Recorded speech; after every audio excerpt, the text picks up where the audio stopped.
क्यों होती है? अभी यहाँ 8 लेन सड़क का निर्माण किया जा रहा है। कई क्षेत्रों में सुनने में आया है कि 3000 प्रति डिसमिल जमीन एक्वायर किया जा रहा है, यानी एकड़, अगर 1 एकड़ की बात करें तो 3 लाख। वही आदमी अपनी 1 एकड़ जमीन खोने के बाद वापस यदि मार्केट में जमीन खरीदने जाएगा 3 लाख लेके, तो बड़ी मुश्किल से 1 डिसमिल जमीन खरीद पाएगा, यानी 99 डिसमिल जमीन का नुकसान उसको हो रहा है। तो भाई इन चीजों को कोई ध्यान में रखता क्यों नहीं है? इतनी अमानवीय व्यवस्थाएं, क्रूरताएं झारखंड के साथ क्यों?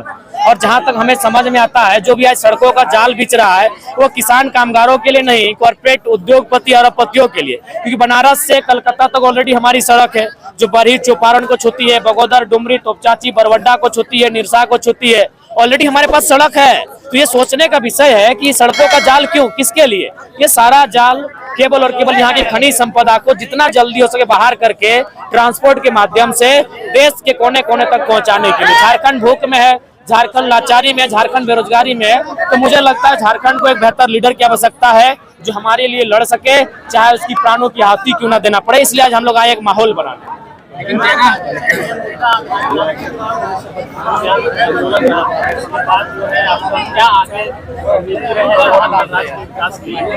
देखिए, हम लोग तो स्पष्ट बता दिए कि ज्यादा कुछ करना नहीं होता, बस खाली निष्ठापूर्वक काम करे तो झारखंड में बहुत पैसा है।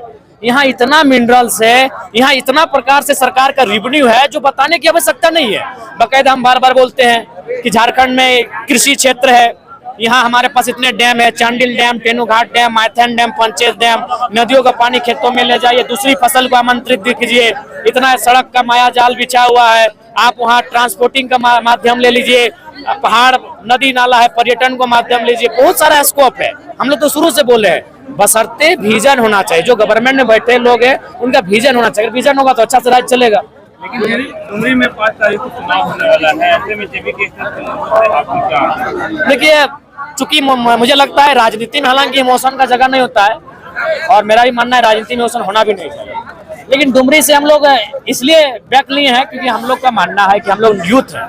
यूथ यानी एग्रेशन, यूथ यानी समर्पण, यूथ यानी जिद, यूथ यानी जुनून। तो हम लोग एक ऐसी सीट से अपना शुरुआत नहीं करेंगे जो सीट किसी की मृत्यु के बाद खाली हुआ हो। अगर भ्रष्टाचार के मामले में आरोप होता और खाली होता हम लोग लड़ते हैं, और कोई मामला होता हम लोग लड़ते हैं। क्योंकि मौत से खाली हुआ है, इसीलिए हम लोग अपने स्वाभिमान को, अपने सिद्धांत को ये बात समझा नहीं पा रहे हैं, और हम लोग स्वाभिमान, सिद्धांत और मानवता की राजनीति करेंगे। और इस बात को निश्चित रखिए, हम लोग राजनीति सब कुछ नहीं रहेगा, हमारे लिए मानवता ऊपर रहेगी, हमारा सिद्धांत ऊपर रहेगा, हमारे स्वाभिमान ऊपर रहेंगे। 2 साल से लगातार आप मुद्दों को उठा रहे हैं, पर डुमरी मुद्दा विहीन हो गया है। अब 2 साल नहीं, मुझे लगता है डुमरी चुनाव से पहले हम वहाँ के जो जनता है उनको संदेश देंगे कि भले दोनों लड़ रही, हम लोग नहीं लड़ रहे हैं, 4-5 लोग लड़ रहे हैं, लेकिन उनको बोलिए मुद्दों पर बात करें। अपने घर की पीड़ा, अपनी समस्याओं पर बात नहीं करें, वो मुद्दों पर बात करें। वो विकास के लिए क्या कार्य करेंगी, क्या कार्य करेंगे, उन पर बात करें। ये हम जनता से आह्वान करेंगे। अलग-अलग जिलों में कर रहे हैं, लेकिन रजिस्ट्रेशन का क्या प्रक्रिया कुछ? देखिए, पहला बात है कि हम लोग अभी नौसिखिए हैं, हमारे पास बड़े चेहरे नहीं है, हमारे पास बड़े लोग नहीं है। तो मुझे सूचना मिली है कि रजिस्ट्रेशन में बहुत सारी अड़चनें आएंगी, जो पॉलिटिकल पार्टियां, इसलिए हम लोग अंदर खाने से और वकीलों की निगरानी में, उनकी गाइडलाइन में रजिस्ट्रेशन की प्रक्रिया को बहुत दूर तक लेके जा चुके हैं। बहुत जल्द वो संपादित होगी और सबके सामने होगी। एक पर्सनल सवाल, आप तेलंगाना भी गए थे, हाँ, क्या कुछ प्रॉब्लम हुआ है टाइगर जयराम महतो को? प्रॉब्लम है, बहुत सारी समस्याएं हैं, फिजिकली, मेंटली बहुत सारी समस्याएं, लेकिन चूंकि मैं चाहता हूं कि अपनी समस्याओं को अपने भीतर रखें तो बेहतर होगा। क्योंकि जनता मुझे एक मजबूत, सार्वजनिक है, आप एक नहीं रह गए आप, क्योंकि इसलिए आप जनता के हैं। हम मानते हैं ये जो है सो सार्वजनिक करना गलत बात नहीं होगा। क्या प्रॉब्लम हो गया आपको? देखिए, मेरा प्रॉब्लम है कि जो 2 साल से कंटिन्यू एक सबका एक शेड्यूल होता है, सुबह 6 बजे 7 बजे के बीच उठना, मेरा 11 बजे रहा। सोने का टाइम होता है 11 से पहले, मेरा 2-3 रहा। यानी हमने समय को ही चैलेंज कर दिया, तो नुकसान होगा, आखिर हम भी तो इंसान है। तो उसी के कारण और 2 साल से सफर होने के कारण सर में, गला में, सीना में और 3-4 जगह 7 ऐसी जगह है जहाँ समस्याएं हैं, और उसी को लेकर गए थे। आवाज नेचुरल है, बाकी हमको भी बहुत बुरा फील हो रहा है। आज लेट से भी इसी कारण आए कि तबीयत खराब था। मैडम, आप रोड बनने के खिलाफ में है, खदानें खोलने के खिलाफ में है। इस तरह से जब आप विधानसभा में सुनकर आएंगे तो आप केंद्र सरकार से पहले ही लड़ चुके हैं और लड़ते रहेंगे, तो फिर झारखंड का विकास कैसे होगा? नहीं, देखिए, हम खिलाफ नहीं, हमने बार बार कहा विस्थापित कीजिए ना। अभी बताइए, तो पूरा जीवन 3 लाख में सारा पैसा आपका जमीन दे दिया, और आप 3 लाख पॉसिबल है, आप एक बेहतर विस्थापन छोड़िए, हटाइए। हम तो ये बोले, सड़क बनाना है बनाइए, कोयला फोड़ना है तोड़िए, डैम बनाना है डैम बनाइए, उसी अनुपात में उसको जमीन दे दीजिए। उसी अनुपात में जो खाली जगह है आप विस्थापित करके उसको नौकरी चाकरी कुछ मत दे, कोई मुआवजा मत दीजिए। आप जितना जमीन लिए हैं जमीन विस्थापित करके दीजिए, ये तो आपको देना होगा। नहीं तो फिर उस विकास का क्या मतलब है? जहाँ एक आम आदमी रसातल पे चले जाएगा, एक आम आदमी बर्बाद हो जाएगा, उस विकास का हम समर्थक नहीं हो सकते। झारखंड के बने इतना साल हो गए लेकिन विस्थापन नीति के लिए कोई बात नहीं, और आज तक विस्थापन नीति बिल्कुल नहीं है हमारे पास विस्थापन नीति नहीं है। बकायदा जो जोबा मांझी मंत्री जी का बयान है कि झारखंड विस्थापन नीति ही नहीं है, तो बनानी चाहिए, आपको बनानी होगी।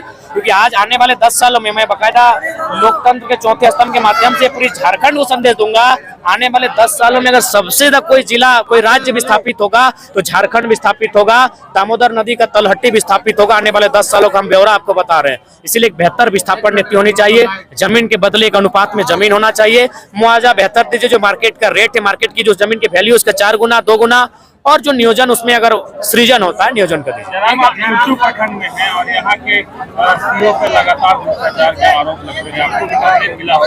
हाँ, जवान की तरफ से उन पे कोई आंदोलन किया जाएगा? हाँ बिल्कुल, बहुत जल्द जब हम लोग का समिति का यहाँ विस्तार होगा, हम लोग सीओ कार्यालय घेराव करने का काम करेंगे।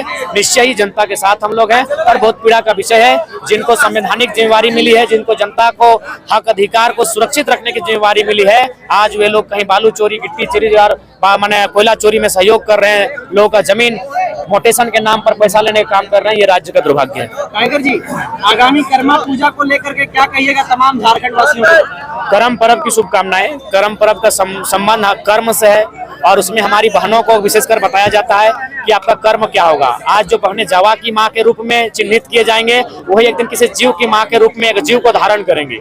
तो कुल मिलाकर जावा से जीव तक की जो प्रक्रिया होगी उसी पर आधारित ये कर्म पर्व है, फसल पर आधारित ये कर्म पर्व है। अपने कर्म को बताता हुआ, अपने कर्म को बताता हुआ एक कर्म पर्व है। हमारी ओर से बहुत बहुत शुभकामनाएं। आप लोग बोलते हैं 750 सभाएं किए, क्या लगता है 750 सभा के बावजूद भी 2024 में नतीजा कम से कम 35-40 सीट तक सीमित रहेगा, कुछ भी बढ़ेगा? देखिए, ये तो हम लोग फेंकने वाले लीडर हैं नहीं।